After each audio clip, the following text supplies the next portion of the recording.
Wazee wa huko kwetu wanasema kwamba kwenye hii maisha usiforce vitu. Wewe unataka iende hivi na dunia inataka iende hivi na wewe una force tu. Ujui mapenzi yake Mungu anataka iende vipi. So usiforce mambo. Unakuta mtu ana force kuwa tajiri.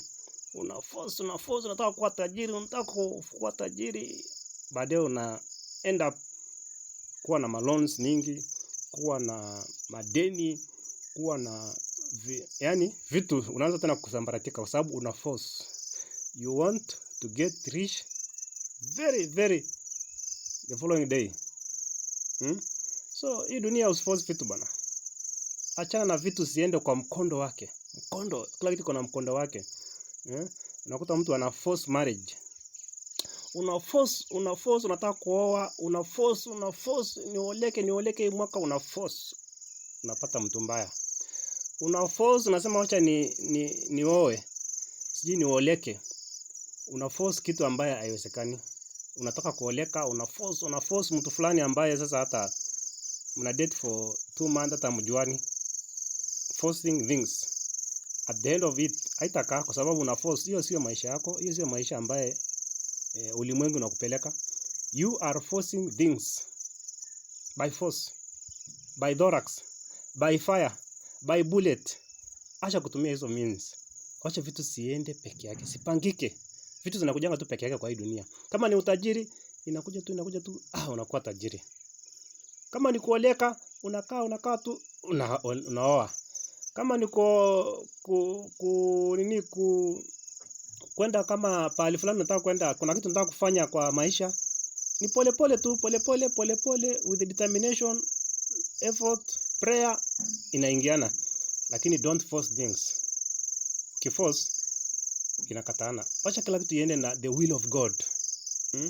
Vile Mungu ameipanga. Yaani hii dunia Mungu ameipanga vitu ahead of us. Nakumbuka the books of King. 1 King 17 to 19. Inasema kwamba Elijah aliambiwa kwamba aende katika mji wa Serepa. Kule atapata mwanamke, the widow, ambaye atamlisha. Imagine, kitu imepangwa. God has planned already. Kila kitu imepangwa na Mungu. Wewe acha kuforce vitu. Mtoto yako anataka kusomea ualimu, una force na enda fanya nursing.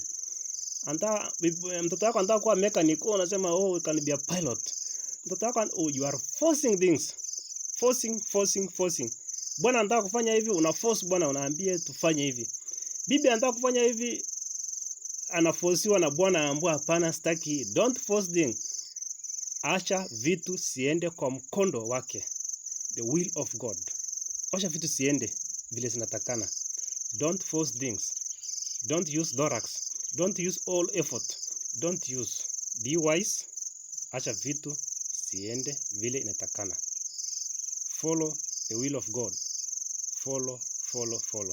Basi siku zote usiforce vitu.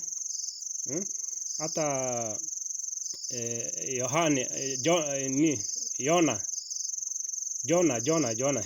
Jona aliambiwa utaenda mji wa Nineve, akakataa. Alikuwa na force kuepa hiyo vitu.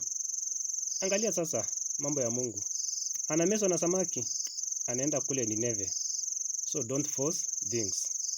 Unakumbuka mtu anaitwa Moses anaambiwa ukifika pale uongee na hiyo, talk to that rock.